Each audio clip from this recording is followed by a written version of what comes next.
আজকে আমি তোমাদের সামনে তুলে ধরব ক্লাস 10 সাবজেক্ট বাংলা। সামনে যে মাধ্যমিক পরীক্ষা,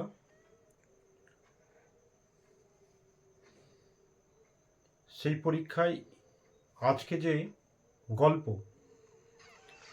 তোমাদের সামনে তুলে ধরব, যদি তোমরা এটা শুনে নাও, এমসিকিউ এসে মানে শর্ট অ্যান্সার্স 3 মার্ক 5 মার্ক প্রশ্নগুলো আমি যেগুলো ইম্পর্টেন্ট সেগুলো তুলে ধরব, এবং এটা শুনে নিলে সবগুলো প্রশ্নেরই তোমাদের উত্তর দেওয়ার ক্ষমতা তৈরি হবে। তো আজকে যে গল্প সেটা হচ্ছে বহুরূপী, সুবোধ ঘোষের লেখা।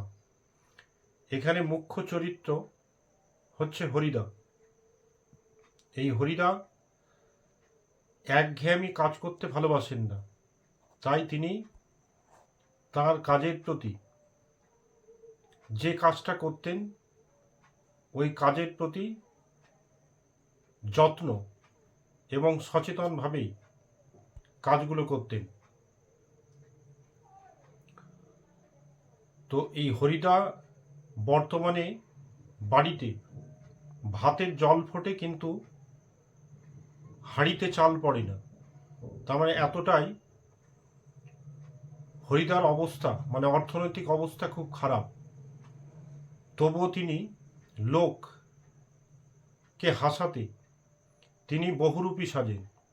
কখনো কাপালিক, কখনো পাগল, কখনো পুলিশ, কখনো বাইজি। এটাই হলো তার পেশা। সপ্তাহে তিনি একদিন বাইরে বহুরূপী সেজে বেরোন, এবং যে বেশ ধারণ করেন সেই বেশে শুধু বেশ ধারণ করেন না, যথাযথ তিনি সেই ক্যারেক্টারটা নিভিয়ে থাকেন। তো এইভাবে হরিদা পাড়ার ছেলেদের কাছে ছিল খুব প্রিয় মানুষ। তো পাড়ার ছেলেদের মুখেই শুনেছিল যে জগদীশবাবুর বাড়িতে, জগদীশবাবু এই তল্লাটে ধনী ব্যক্তি, প্রায় 11 লক্ষ টাকার সম্পত্তি, ইনি খুব কৃপণ, কিন্তু সাধুদের বা সন্ন্যাসীদের পায়ের ধুলো পাওয়ার জন্য তিনি কার্পণ্য করতেন না। মানে কৃপণ হলেও তাদেরকে প্রচুর দান করতেন। তো পাড়ার ছেলেরা হরিদাকে বলেছিলেন যে জগদীশবাবুর বাড়িতে যেন 1000 বছর ধ্যান করে নেমে এসছে এক সাধু। জগদীশবাবুর বাড়িতে 7 দিন ছিলেন। যাবার সময় জগদীশবাবু তাকে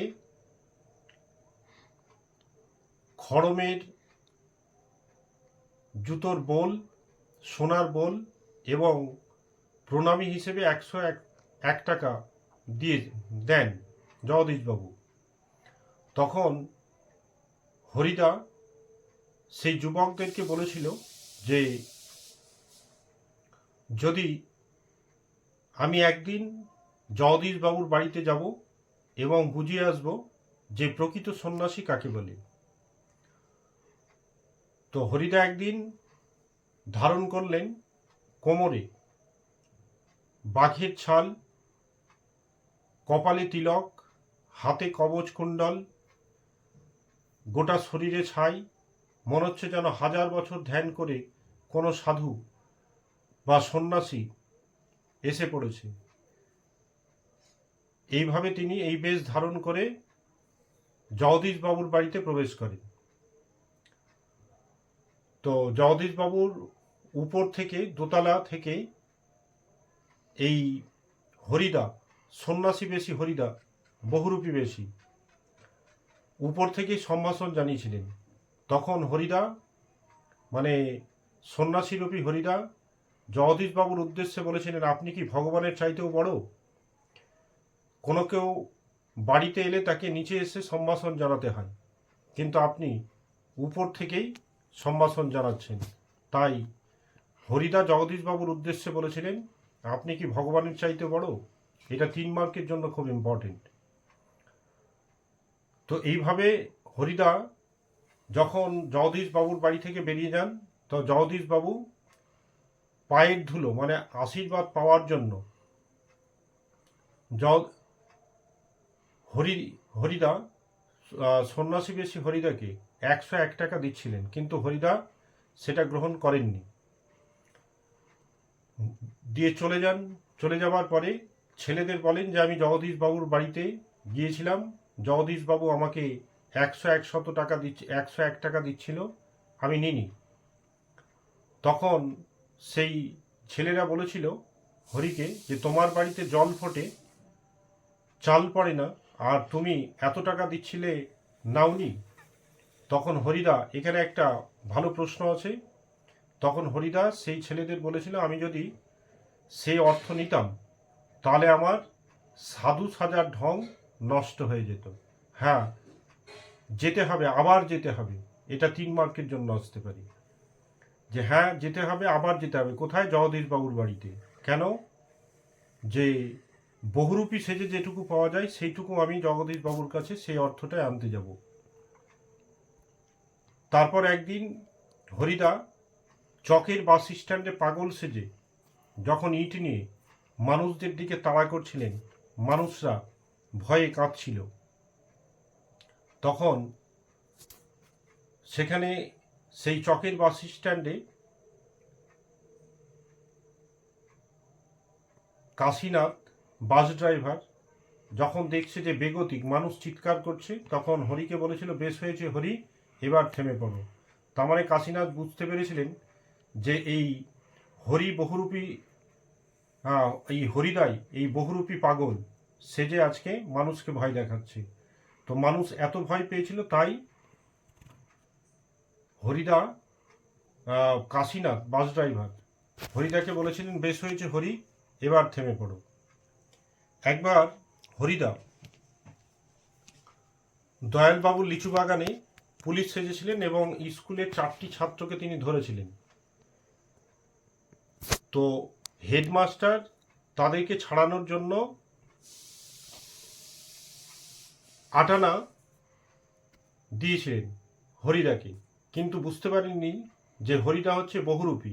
দয়ালবাবুর লিচু বাগানে পুলিশ সেজে স্কুলের ছাত্রদেরকে ধরেছিলেন, হেডমাস্টার একেবারেই বুঝতে পারেননি, 8 আনা ঘুষ দিয়ে তাদেরকে ছাড়িয়েছিলেন। এরপরে যখন বুঝতে পারলেন যে এটা হরিদা, তখন তিনি তার তারিফই করেছিলেন। এটা 2 মার্কে দিতে পারি, কে কার তারিফ করেছিল। তো সেই হেডমাস্টার মশাই হরিদার পুলিশ বেশ এবং অভিনয় দেখে তারিফই করেছিলেন। আর সবচাইতে হরিদার বেশি রোজগার হয়েছিল সেটা হচ্ছে বাইজি বেশে। বাইজি বেশে হরিদার সবচেয়ে ভালো রোজগার হয়েছিল 8 টাকা 10 আনা। তো সাজটা মন্দ হয়নি। এরকম একটা প্রশ্ন হতে পারে 1 মার্কের জন্য, কিসের সাজ? বাইজির সাজ। সবচাইতে এতদিন পর্যন্ত তিনি যা যা বহুরূপী বেশ ধারণ করছেন, সবচাইতে বেশি রোজগার করেছিলেন বাইজি সেজে 8 টাকা 10 পয়সা।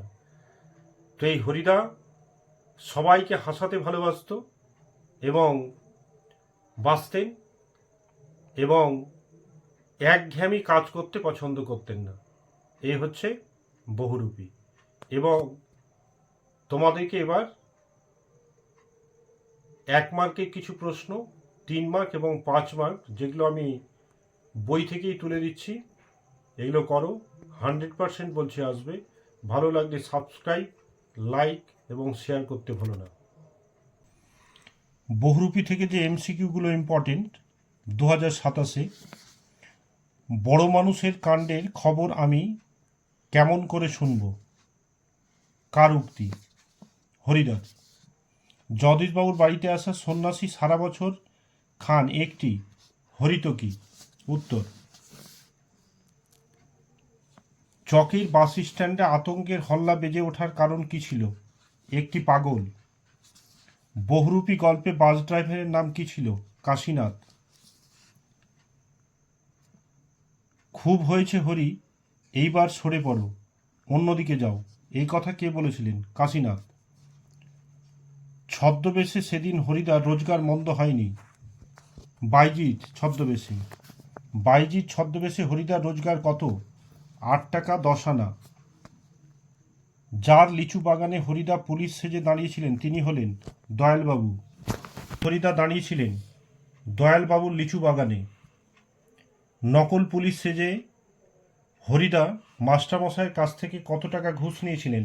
8 আনা। একটু তারিফই করলেন। কে তারিফ করলেন? মাস্টারমশাই।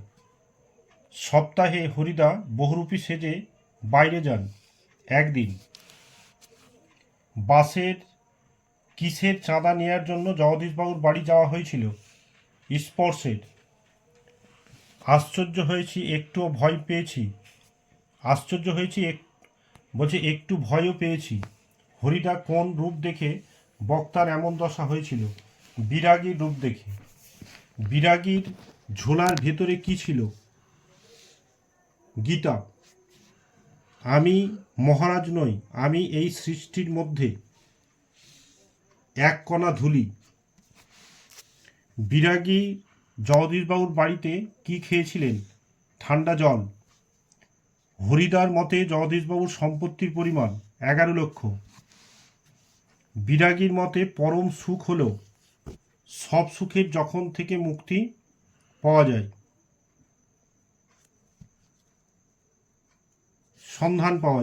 সন্ধান থেকে মুক্তি পাওয়া যায়।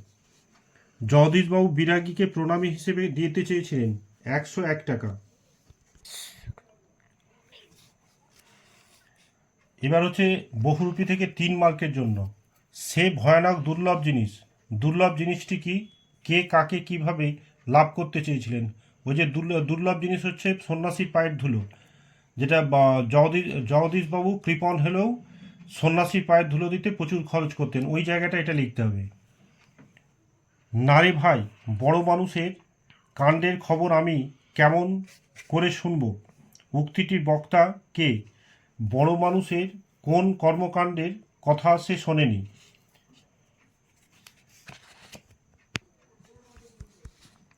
হরিদা পুলিশ সেজে কোথায় দাঁড়িয়েছিলেন?